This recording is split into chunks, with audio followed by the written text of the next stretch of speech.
فرض علينا تعلم شرائع الإسلام ومعرفة صحيح ومعاملة فصيلها لتعريف حاله العظام وجعل مال من علم ذلك وعمل به خلد في دار السلام وجعل من شرف من خلقه معاصر دار الانتقام.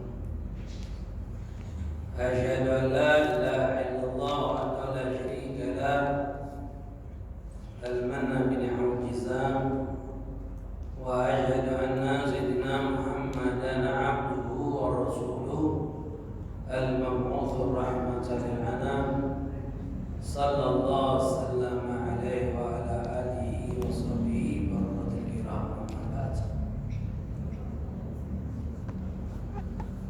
أيها الآباء إخوان المستمعين حاضرين رحمنا ورحمكم الله. Alhamdulillah walhamdulillah. Ucap puji syukur kehadirat Allah Subhanahu wa taala atas berbagai macam limpahan rahmat, nikmat yang Allah berikan kepada kita. Terutama nikmat Islam, nikmat iman, nikmat kita dijadikan umat Nabi Muhammad sallallahu alaihi wasallam. Begitu juga salawat serta salam cinta demi taatkan hadiahkan kepada kita Nabi Muhammad sallallahu alaihi wasallam beserta para keluarganya, para sahabatnya, para pengikutnya akhir zaman. Melanjutkan di dalam ajaran fikih dalam mazhab Imam Syafi'i di dalam kitab Sunan Mutawwid tentang masalah jenazah, yaitu terakhir kita membahas adalah memandikan jenazah. Sekarang masuk di dalam mengkafani jenazah, wa takfinu, mengkafani jenazah. Hukum kafan ini pada ghasli, setelah kita mandikan, setelah jasad itu kita mandikan, baru kita mengkafaninya. Dan hukum mengkafaninya ini hukumnya adalah fardu kifayah. Sepakat ulama. Sebagaimana Rasulullah SAW memerintahkan kita untuk mengampani mayit tersebut. Bahkan kalau seandainya orang yang dalam keadaan ihram, kafani dengan kain ihramnya. Bagaimana Rasulullah mengatakan kafinu fi thawbihi alladhi mata fihi. Kafani dengan pakaian 2 lembar kain ihram itu yang dia meninggal dalam keadaan pakaian tersebut. Mengapa mayit ini? Arti kafan itu mayalifu bil mayit, sesuatu yang melipat terhadap mayit tersebut. Kafan itu artinya. Wa yaqabil mayyit bima yahilu lahu labsuhu fi hali hayatihi la li hajatin. Mengampani mayit ini dengan pakaian yang dihalalkan untuk dia pakai semasa hidupnya. Jadi kain yang dibolehkan dalam agama untuk dia pakai semasa hidupnya, maka kain itu boleh digunakan untuk dikafani. Tak sewet kita, baju kita, syal. Ini adalah sesuatu yang boleh untuk kita kafani, boleh kita guna pakai untuk dalam kehidupan kita. Inilah yang akan jadikan kain kita. Itu dibolehkan dalam syariat. Yang tidak boleh bagi kita untuk pakai semasa hidup, tidak boleh juga dipakai untuk jadikan kain kafan. Seperti sutra.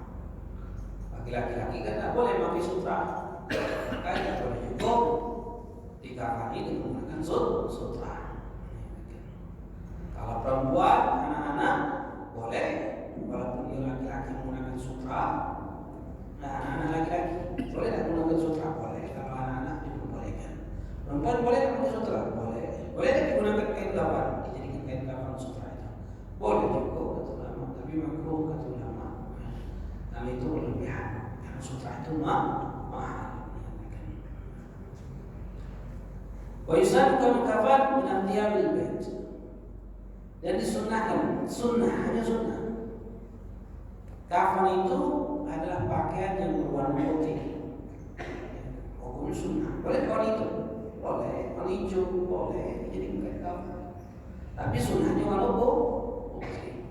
Sebagaimana Rasulullah SAW mengatakan, "Ibadu min thiyabikumul bait, fa inna khairat thiyabikum wa kafinu fiha mutatun."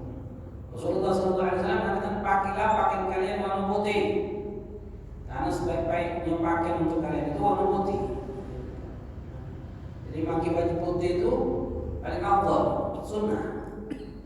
Karena Rasulullah SAW mengajarkan kita pakai baju warna putih. Diusahakan banyakkan baju warna putih, banyak. Ini ada kan untuk kita yang dewasa, apalagi yang sudah tua nih. Yang tua nih selayaknya bagusnya pakai warna putih. Saya pakai warna putih. Tak salah sekali warna putih. Apalagi nak umum sudah. Usahakan pakai warna putih. Apapun warna putih. Kopi warna putih. Sarung cewek pakai biasa kan warna putih. Karena itu sebaik-baiknya pakaian bagi kita. Kata Rasulullah SAW. Wa kafanu fiha mutakun, dan kafani orang yang meninggal di antara kalian dengan kain warna putih.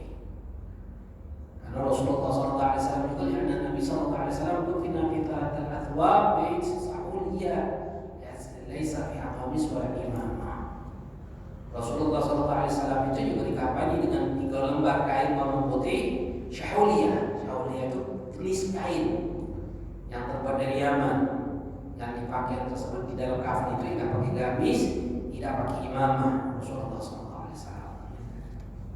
Walaupun sebagai Nabi nanti menganjurkan untuk bagi laki-laki pakai imamah, tapi Rasulullah tidak pakai gamis, tidak pakai imamah. Balau Allah menjadikan beramian bila tiap datang wasiat. Bahkan kalau semain ini wasiat, aku kalau mati pakaikan kain warna hijau ini.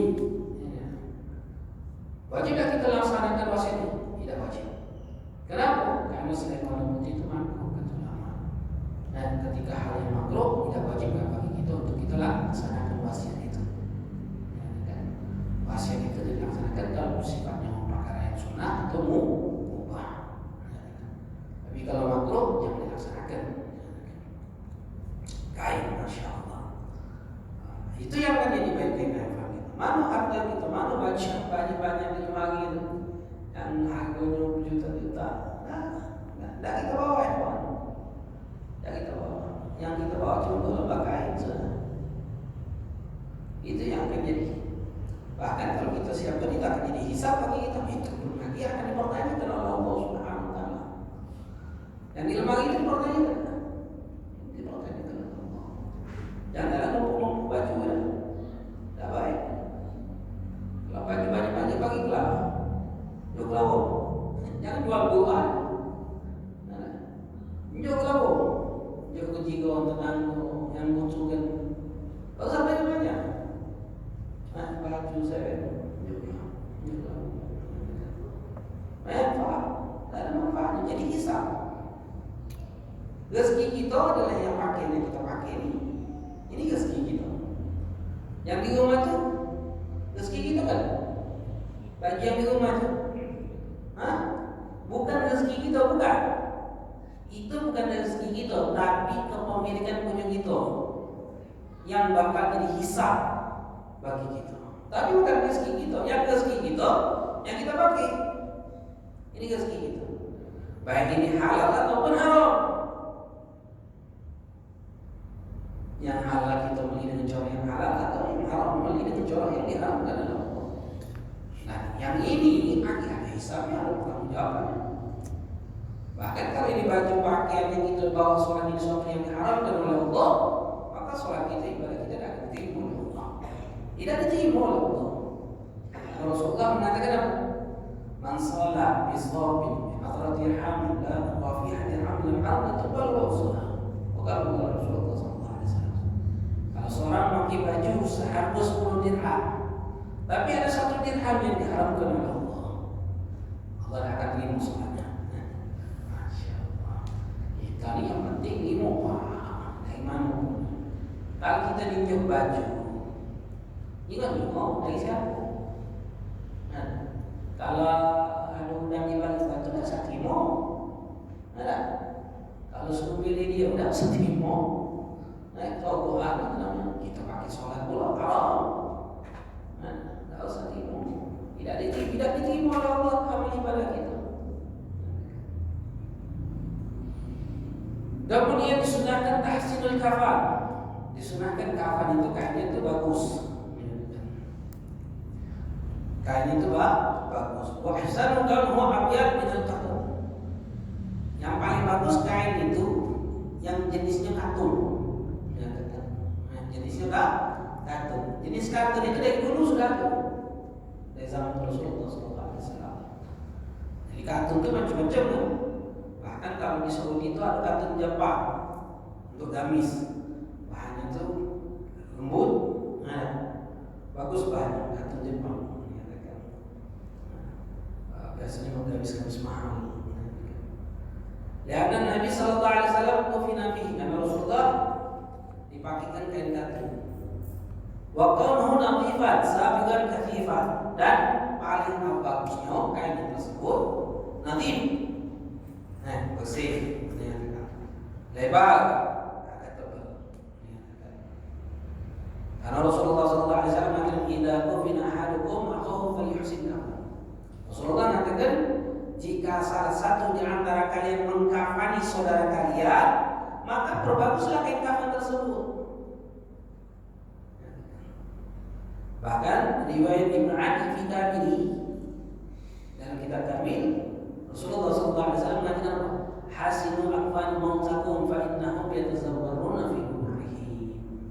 Rasulullah mengatakan perbagus kain kafan saudara kalian, orang-orang yang meninggal di antara kalian bagus sikap-sikap.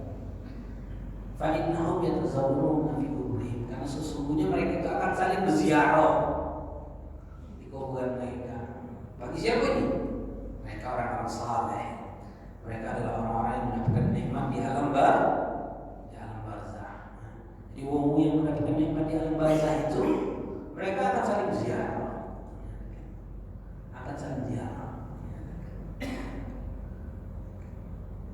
Insyaallah ya. Mohon ajar Amin. Mudah kita termasuk orang yang mendapatkan kenikmatan di alam barzah. Saya ziarah nanti. Hadis Rasulullah SAW menyampaikan. Insyaallah. Bapak ziarah mana yang anak ziarah bapak aja.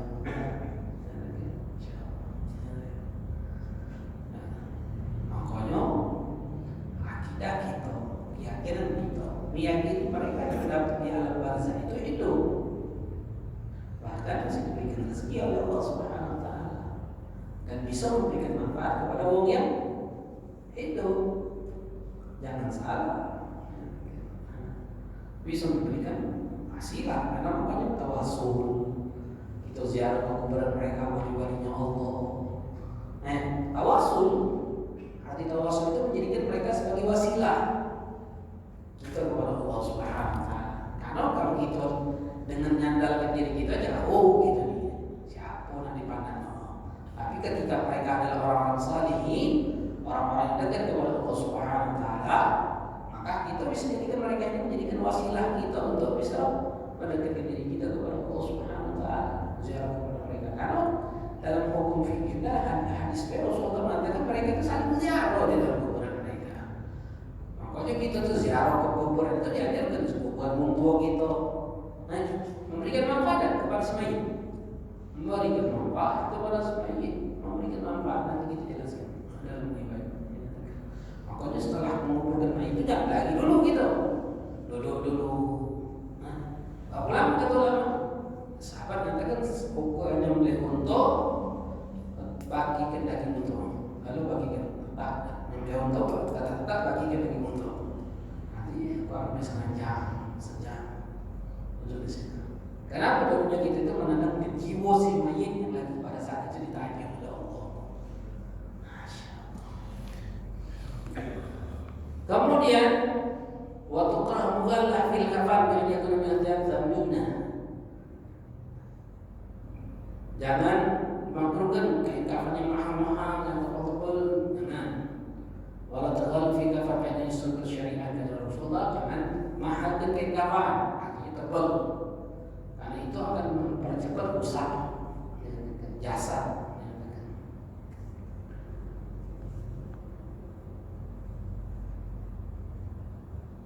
Di sini sebutkan kata ulama, wa annahum idza tazawwaru yakunu fi al-shurati allati la fi biha.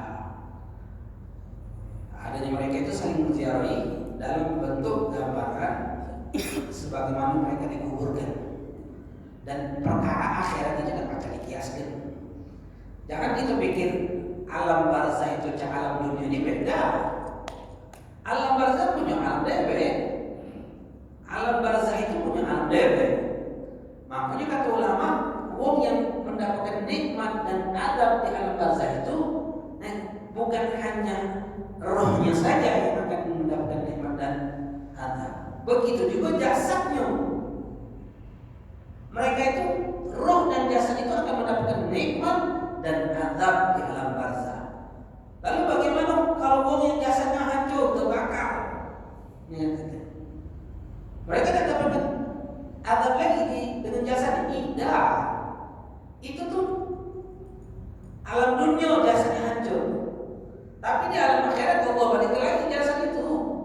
Makanya ketika mereka dikuburkan, Allah balikan lagi roh dengan jasadnya. Di mana? Di alam barzah. Alam barzah itu bagaimana? Beda dengan alam dunia.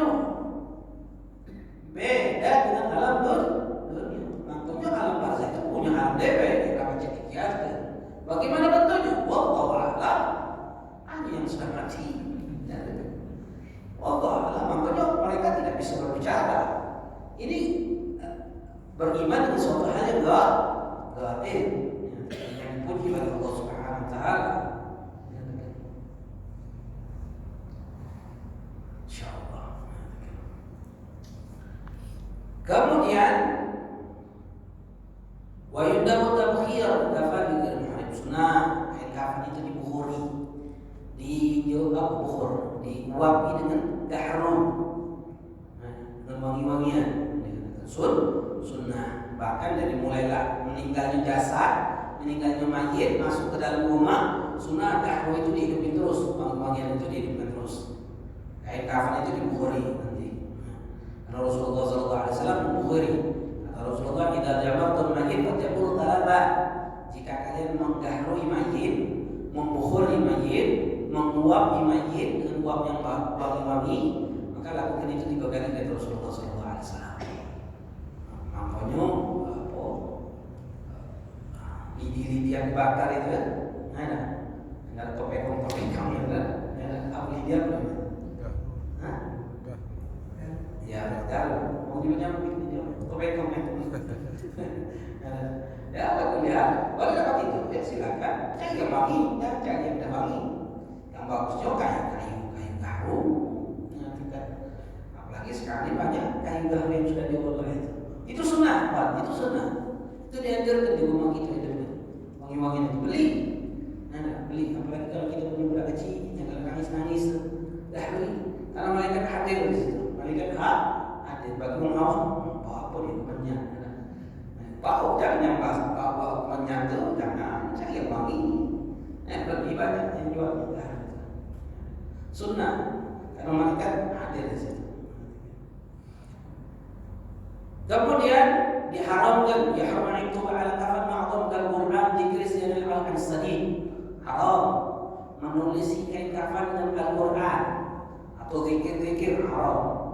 Yang ditulis-tulisi haram. Kenapa? Karena mayit itu jasad itu akan hancur. Darah itu akan bersentuhan dengan Quran itu lebih haram. Nah, itulah. In kata pemberi falas. Ya, kalau seandainya ditulis dengan menggunakan air atau dengan menggunakan minyak wangi, tidak apa-apa. Kata ulama. Bahkan disebutkan kalau sahibul Fathul Alam, disebutkan di dalam kitab Fathul Alam, jangan kitab Fathul Alam. Nukila an ba'dhi, dinukilkan sebagian para ulama, anna mimman yuktaba ala jabhatil mayyit bil madad bil usbah. Nah, yang tulis di kening mayit, dengan telunjuk, jari telunjuk, tulis Bismillahirrahmanirrahim. Wala sadrihi, tidak ada mayit, la ilaha illallah Muhammadur Rasulullah. Wa dzalika ba'da al-ghusli wa qabla kafin, dan itu dilakukan setelah dimandikan mayit dan sebelum mengkafani mayit. Setelah mandikan dan sebelum mengkafani mayit, nulis itu. Dan riwayat Tirmidzi anna Nabi sallallahu alaihi wasallam qala ana man kataba hadha doa. Barang siapa yang nulis ini doa, wa ja'alahu min sadril mayyit wa kafani, dan diletakkan di antara dadanya mayit dan kain kafannya, lam yanal adzabul qabri, maka si mayit itu tidak akan mendapatkan azab kubur. Wa lam yara munkaran wala nakiran, dan si mayit itu tidak akan melihat munkar dan nakir. Wa huwa hadza, kalimatnya la ilaha illallah wahdahu la syarika lah, lahul mulku wa lahul hamdu, la ilaha illallah wa la haula wa la quwwata illa billahil azim. Tulisnya mungkin apa? Yang wangi biasa kan?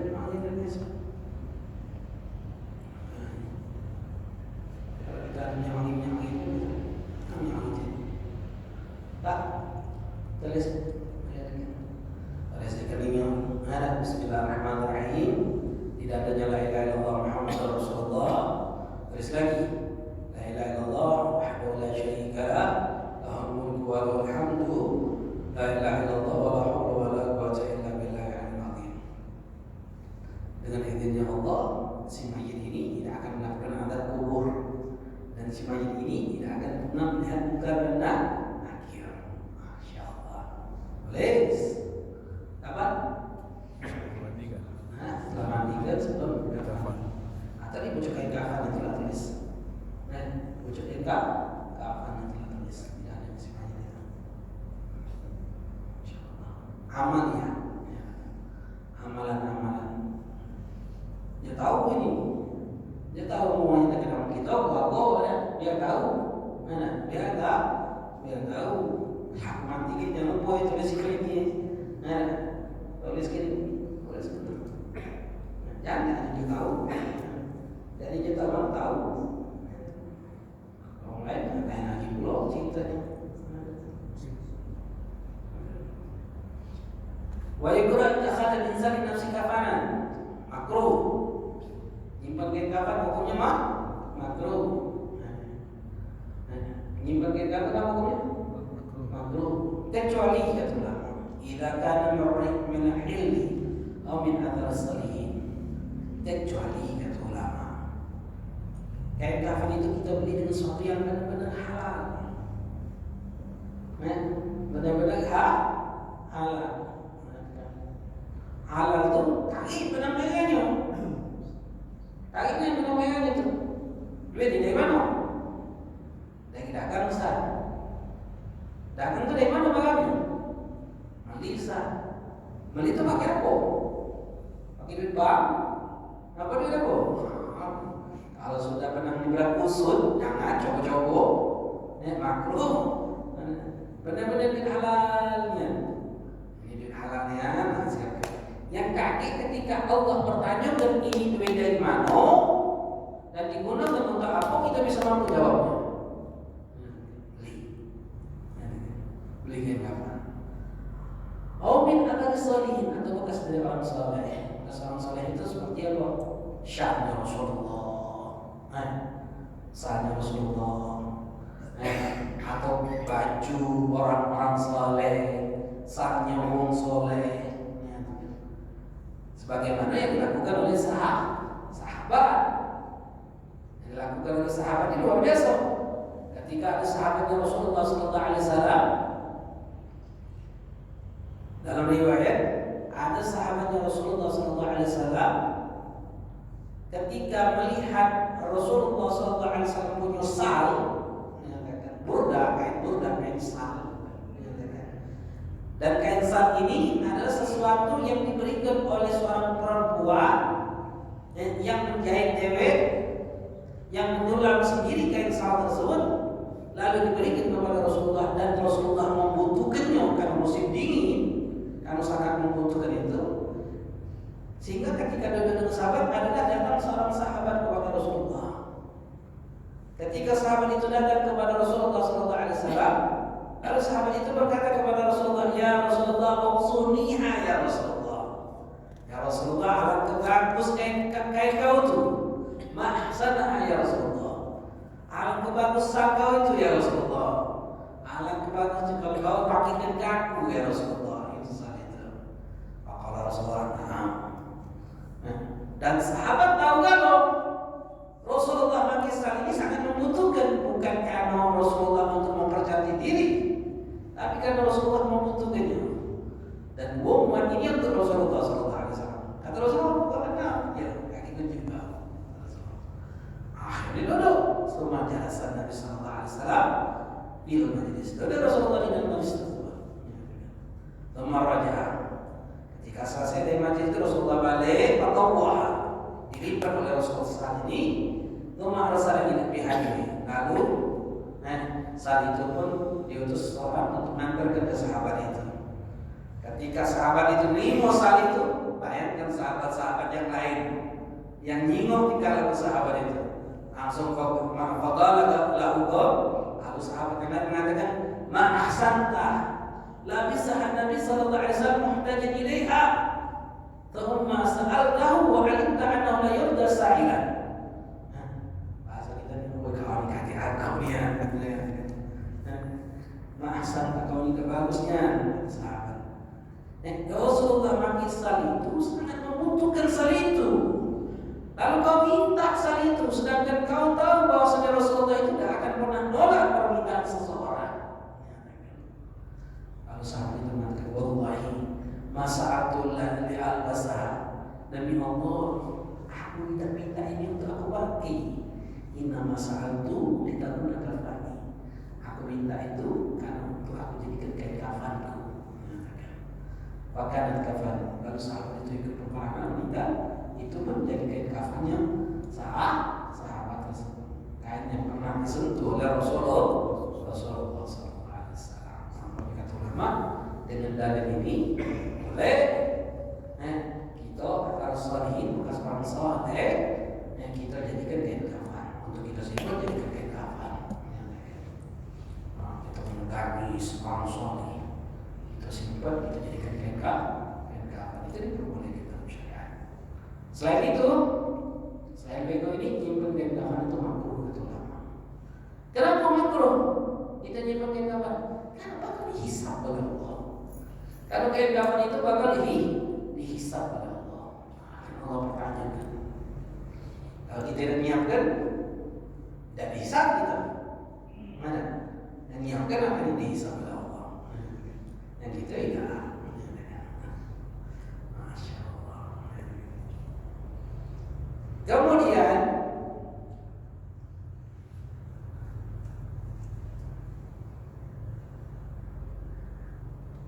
maka di sini kata ulama, la yustahabul insan yudad li nafsi kafinan fi hayatihi alla yahasibu alaih. Tidak disunahkan bagi seorang menyiapkan kain kafan untuk dirinya dewi semasa hidupnya. Kenapa? Karena itu akan menjadi hisab bagi diri dia. Kecuali yang jelas-jelas halal atau min athari ba'd ahli khair, bekas orang-orang yang baik dari ulama, ibadah, hamba-hamba Allah Subhanahu wa taala. Kan nyimpan itu nanti dijadikan kafan, itu hukumnya sunnah, dianjurkan kata ulama. Sebagaimana riwayat Rasulullah SAW ketika sahabat minta untuk dijadikan kain kafan sebagaimana cerita tadi. Masya Allah. Layaklah kain kafan akan dihisab oleh Allah. Kain kafan itu sebagai dihisab oleh Allah. Apa lagi yang ada di dalam rumah kita? Teko sempak dihisab kalau lagi. Jadi benar-benar jangan menganggap remeh dengan hal itu. Bagaimana diundang untuk acara tahlil, aduh kumpul keluarga Ustaz, kami yang bagi-bagi susah. Beliau ini ada harta Ustaz, yang meninggal ini punya harta sekian Ustaz, karena bagi-bagi sama itu hanya Ustaz. Cuma itu beda ngomong, itu beda, ada beda rumah Ustaz. Jangan, bukan beda rumah, beda harta tuh. Kau sempak di pulau Kagaro, kan itu habis. Bukan duit dengan rumah apa. Sempak, baju, segala macam itu hak waris segala itu. Dan itu ada hisabnya, itu hak orang lain. Kumpulkan ahli waris bagi dengan sesuai syariat. Bukan milik dia. Bayangkan kamu. Allah. Harta ni yang halal dihisab, yang haram diadab. Mana kita minta banyak-banyak. Halal lagi yang sakit itu, yang halal lagi yang sakit itu, apalagi yang haram. Ini zaman kita ni halal hantam, tak peduli, tidak peduli.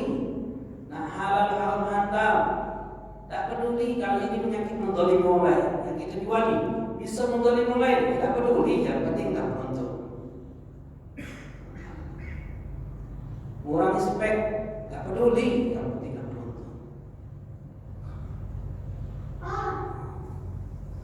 Tadi ada bahasa pergi haji. Saat sekarang pergi haji sama Ustaz. Jadi ini ada yang bagi Ustaz pergi haji plus 3 tahun Ustaz. Harusnya 6 tahunan, 5 tahun, 6 tahun, 7 tahun. Ini baca 3 tahun Ustaz. Di baca 3 tahun. Macam mana? Apa tu jadi tidak berangkat dalam dia? Apa tu jadi tidak berangkat dalam dia? Tu dia nak makan haji dalam dia. Jadi bagi banyak. Jalan-jalan. Kalau saya segi pahala banyak. Pahala yang lebih besar itu. Jadi saya tak duitnya. Lebih besar lagi pahalanya. Nak nyingkir orang lain. Hak orang lain berapa banyak hak orang lain terzalim gara-gara ente. Apa yang nanti jadi? Pahala banyak pahala.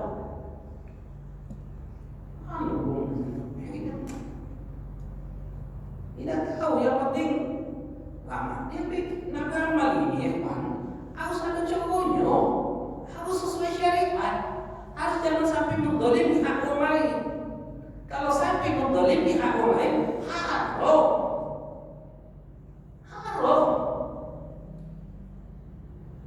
Dosa gitu. Dan ada bertanggung jawabannya dalam hidup ini. Konsep yang saya sampaikan itu. Konsep dalam hidup ini, waf'al ma syi'ta fa'innaka masihun bih. Lakukan apa yang ingin kau lakukan, kau akan dibalas oleh Allah. Jadi benar-benar gampang masuk suku banyak cowok. Banyak cowok yang masuk suku. Jangan pikir kita masuk situ cuma sudah dimulai. Nah, kalau kau tidak sesuai syariat, kalau kau mendolimi hak orang lain, bukan ibadah yang kau lakukan, tapi keharaman. Lebih dahsyat lagi kau masuk kau ibadah Allah. Lebih buruk dibandingkan orang yang maksiat. Orang yang maksiat sudah tahu jelas dia bermaksiat sama Allah. Tidak pernah merasa dirinya dekat sama Allah. Ketika bermaksiat, yang kau lakukan, kau merasa diri kau dekat sama Allah. Padahal kau bermaksiat kepada Allah.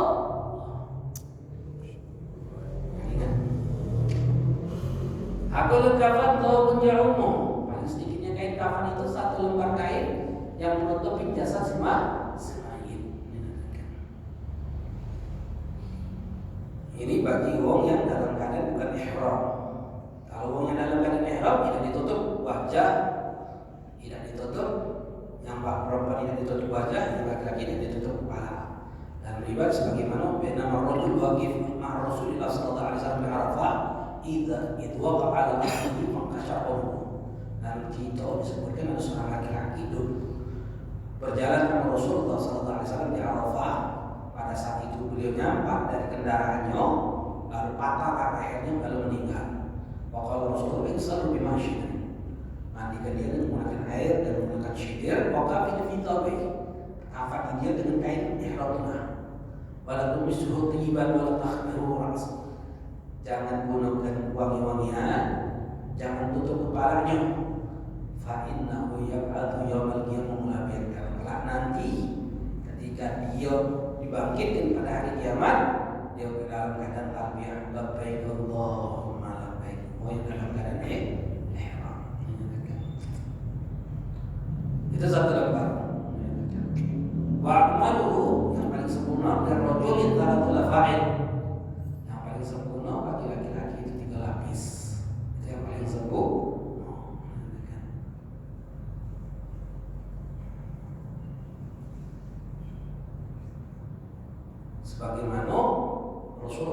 Alaihi Wasallam dikafani 3 lapis. Begitu juga Sayyidina Abu Bakar Siddiq. Ada riwayat juga bahwa Suhaibban bin Safih al-Ghafari ketika beliau wafat dia wasiat untuk dipakaikan 2 lapis kain. Lalu pas dia nak meninggal, anaknya Al-Fatihah menambahkannya lagi 1 lapis, jadi 3 lapis yang dilakukan.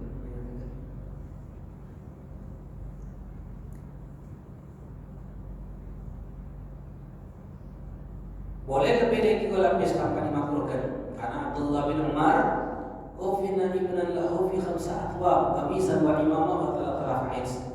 Abdullah bin Umar mengkafani putranya dengan 5 lapis. Ada gamis dengan imamah tambahan dan 3 lapis. Jadi dipakaikan gamis, dipakai ke imamah, baru dilapani kain kafan 3 lapis. Jadi 5 kain. Tidak dimakruhkan itu lama. Tidak dimakruhkan. Karena juga Rasulullah SAW melakukan hal tersebut di anak Nabi Uqtiyah ibn Abdullah bin Salul bisa yaj'alahu fi kafan Nabi. Rasulullah memberikan kain gamis kepada Abdullah bin Salul untuk diberikan kepada anaknya Abdullah bin Salul untuk diberikan kepada bapaknya. Itu dia. Walil mar'ati qamisun wa khimarun wa izarun wa lufatan. Sedangkan bagi perempuan itu gamis, kodong, sarung dan 2 lapis. Jadi 5. Jadi sarung dulu, pakaikan gamis, pakaikan mengkeno jilbab, dan 2 lapis. Bahkan ditambahkan disunahkan kain untuk menutupin payudaranya, dadanya. Itu sunnah. Sebagaimana yang dilakukan oleh Rasulullah SAW.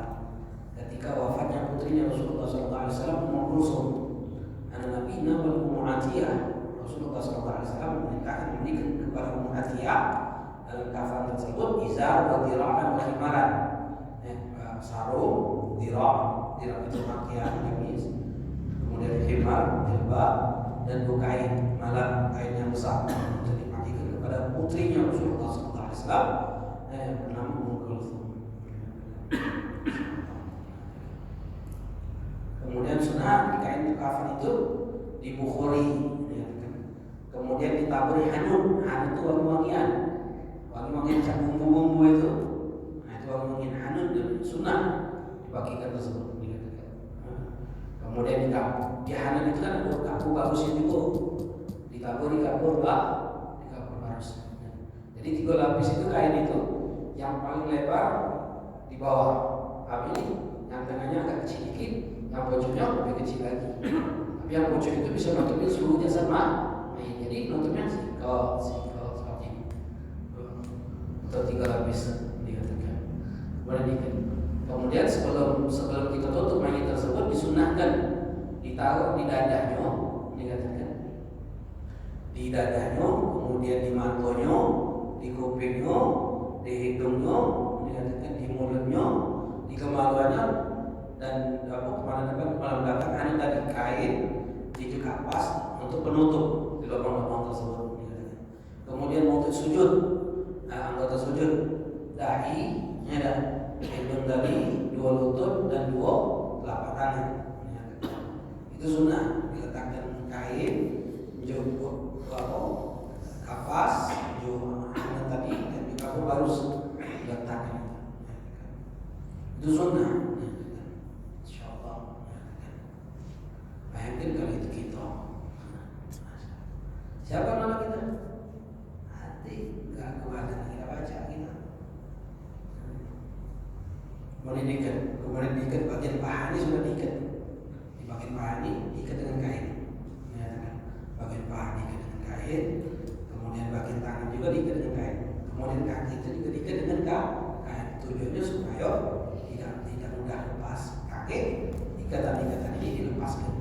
Hukumnya sunnah ketika diletakkan nyasar itu gogoran, ikatan itu pocong, kemudian di leher, di badan itu semua ikatan itu dilepaskan. Hukum melepaskan ikatan itu sunnah. Karena sebenarnya itu miring ke dalam sebelah kanan dan di pipinya itu kaki disingkirkan, bagian bawahnya disingkirkan supaya meletakkan labina. Labina itu batu yang terbuat dari tanah untuk ditempelkan kepada jasad mayit. Ya, kan? Cuma kayak motif ini, hati lagi, baju-baju gitu. Semakin banyak kita miliki, semakin banyak hisab orang menjawabkan. Karena kita ini kan tergantung di baju yang bagus. Bagus itu supaya dipandang bagus, bukan tujuan untuk menutupi aurat. Tajamul itu dianjurkan, memperbagus diri kita itu dianjurkan, tapi tujuannya perintah syariat, bukan hanya untuk dipandang orang lain. Tapi perintah syariat. Kita tajamul dengan bagus pakaian kita itu untuk apa? Untuk karena syariat. Tajamul perintah Nabi, perintah syariat, ya, kan? Bukan tujuan hanya untuk dipandang orang lain. Tapi banyak kita kalau memakai baju ini supaya dipandang orang lain, bukan tujuan syariat. Maka ubahnya kita itu supaya apa yang kita miliki ini, tujuannya untuk mengikuti syariat. Wallahu a'lam bishawab. Ini kain kafan. Ada yang tadi kita bahas.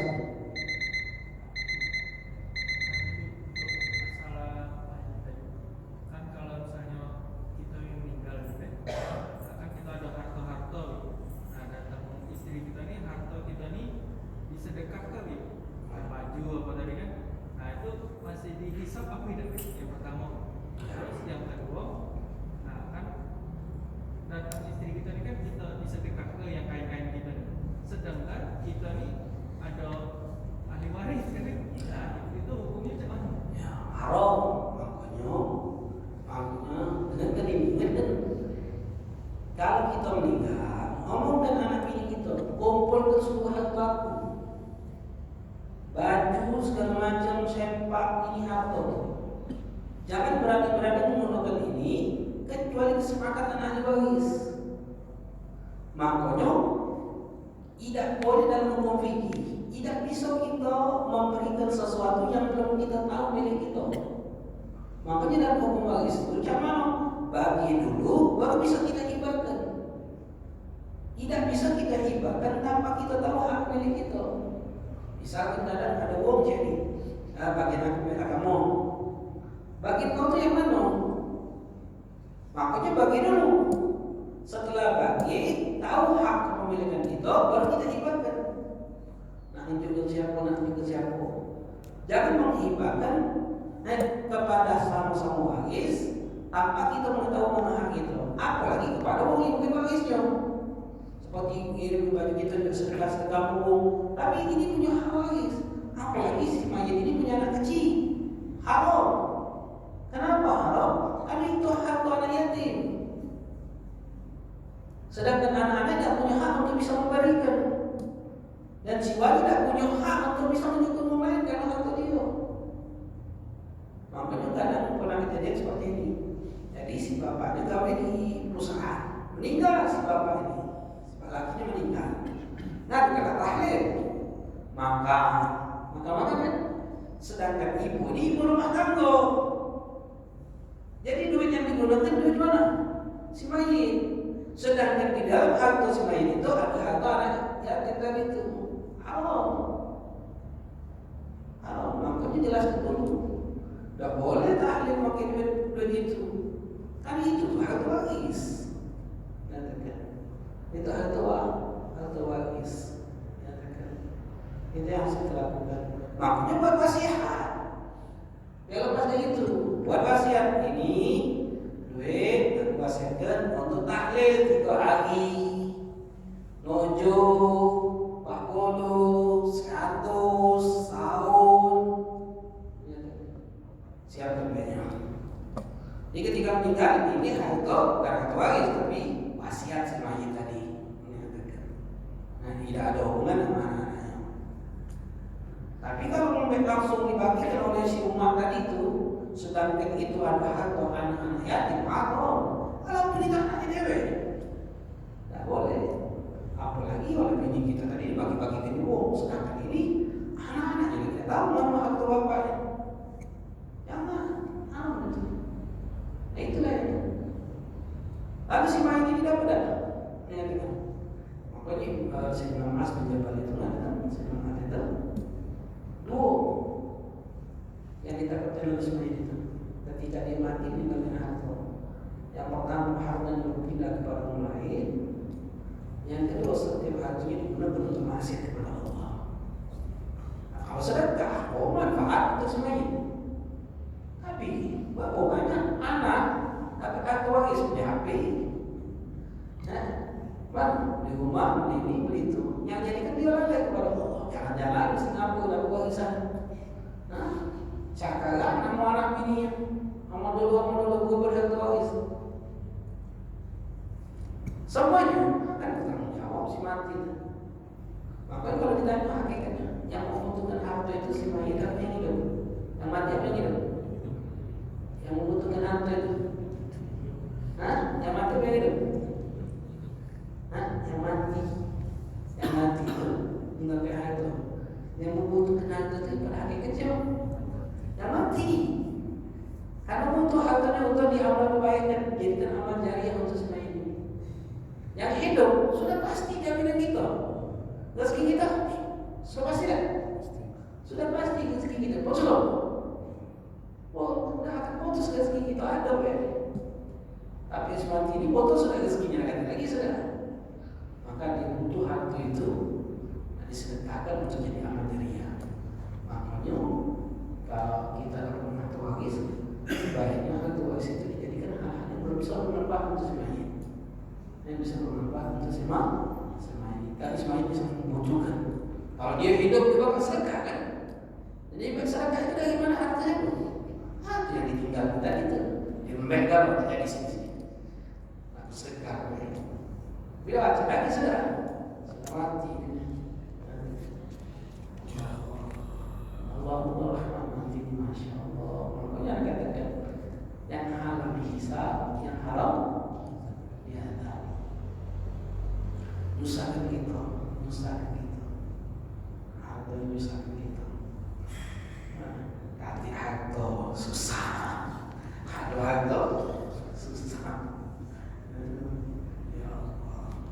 Ada itu?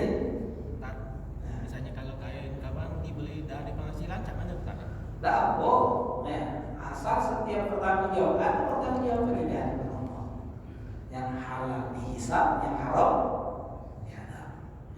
Jadi benar-benar muamalah jual beli kita benar-benar jangan nipu.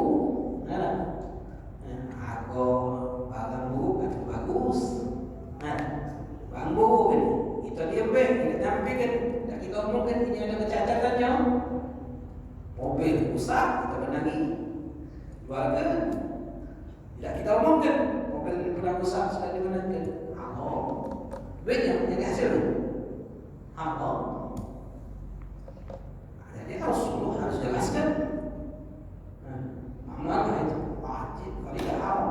Tapi dia bisa mobil apa? Ya tidak jelaskan. Amanah itu tanggung jawab nanti di akhirat. Mana engkau kita jadi Allah nanti. Nanti jelas. Makanya pedagang itu sago masuk suku. Pedagang masuk suku. Sago masuk suku. Makanya perkataan Imam Ahmad bin Hanbal itu masuk ke untung ke lubang jarum itu lebih mudah daripada masuk ke kayu ke dalam surga.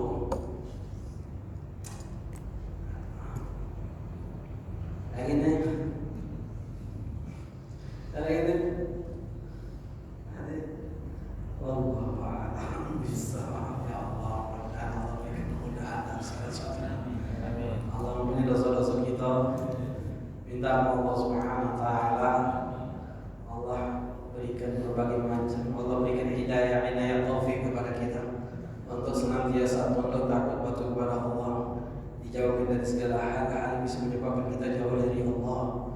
Minta kepada Allah Subhanahu wa taala untuk kita, untuk yang kita cintai, yang mencintai kita, atau yang asal kepada kita, atau yang pernah berbuat baik dalam hidup kita, atau yang pernah kita zalim, atau yang zalim kita yang muslimah, kita minta kepada Allah. Mudah-mudahan Allah ampuni dosa kita. itulah mereka dalam keadaan husnul khatimah. Ya Allah biha, ya Allah biha, ya Allah bihusnul khatimah fi khair wal afiyah. Allahumma zidna bihamdi nabiyina Muhammad sallallahu alaihi wasallam malaikatan muqarrabin. Allahumma adna bi'ilmi zidna bihilmi a'udna bitaqwa jibna bil afiyah ya arhamar rahimin. Wa sallallahu ta'ala ala sayyidina Muhammadin wa ala alihi wa sahbihi. Alhamdulillah rabbil alamin. Subhanallahumma bihamdika asyhadu an la ilaha illa anta astaghfiruka wa atubu ilaik. Hadza ma ballaghakum. Wallahu minkum. Assalamu alaikum warahmatullahi ta'ala wabarakatuh. Waalaikumsalam.